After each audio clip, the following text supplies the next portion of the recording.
Intambara y'amagambo ikomeje kuvugwa mu gihugu cy'Ubwongereza, aho umukinnyi wa ekipe ya Liverpool woni Mo Salah noneho yeruye aravuga maze avuga n'akari murore kuko ibinyamakuru byakomeje kwandika bivuga kuri ruhago yariya mu gihugu cy'Ubwongereza muri rusange. Mo Salah yavuze yuko mu myaka yose amaze akinira iyi ekipe yayihaye byose yari afite ndetse akayikorera byose yari afite mu mbaraga ze, ariko magingo aya ngaya ngo ntago ikipe irimo kubona ibyo yayihaye. Yavuze ati narakinnye, nayihaye ibitego, natanze ama assist, yewe nakoze ibyo nari nshoboye, nayihaye ibikombe, ariko magingo aya ngaya batangiye kuvuga cyangwa no kubona yuko Mo Salah nta kintu na kimwe maze. Ati si ubundi kuko Mo Salah kuko ninjye ikibazo cyangwa ikibazo ni ekipe muri rusange.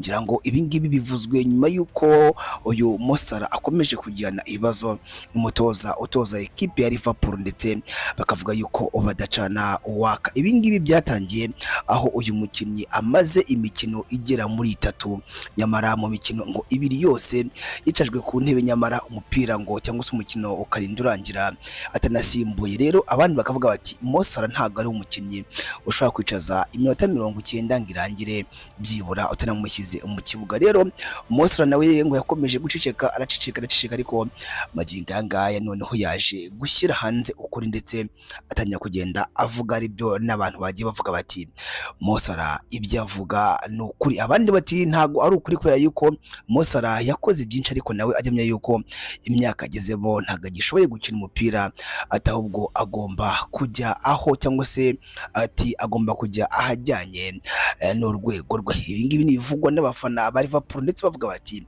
Mo Salah muri iyi minsi nta kintu arimo kuduha.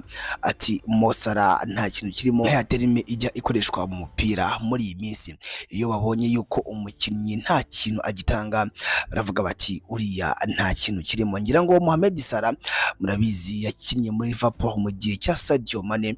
Umunsi Sadio Mane agenda ngo burya bari kuba cyangwa se abenshi bavugaga yuko ngo bameze nk'abakiba, kuko ngo Sadio Mane abenshi bavuga yuko ngo yagiye ahunga Mo Salah, ariko nanone Mo Salah nawe akavuga yuko nta kibazo na kimwe yari afitanye na Sadio Mane. Ibi ngibi byagiye bitangazwa na bimwe mu binyamakuru bivuga umupira by'umwihariko mu gihugu cy'Ubwongereza. Rero magingo aya ngaya intambara y'umutoza wa Liverpool ndetse na Mo Salah ikaba ikomeje gufata indi ntera. Mo Salah avuga ati ntabwo ikibazo ari njyewe, umutoza nawe avuga ati ikibazo ni wowe. Iyi ngiyi ni tubicane yacu kandi yanyu yitwa Tahatibu Wadi, ni mu cyo twita Tahatibu update, aho tugeze amakuru agicicikana muri showbiz by'umwihariko no muri sport. Ugenda udukurikira ku mbuga nkoranyambaga zacu zitwa Tahatibu TV, Instagram, TikTok na Facebook zitwa Tahatibu TV. Njyewe nitwa N Yusufu, duhure muri comment.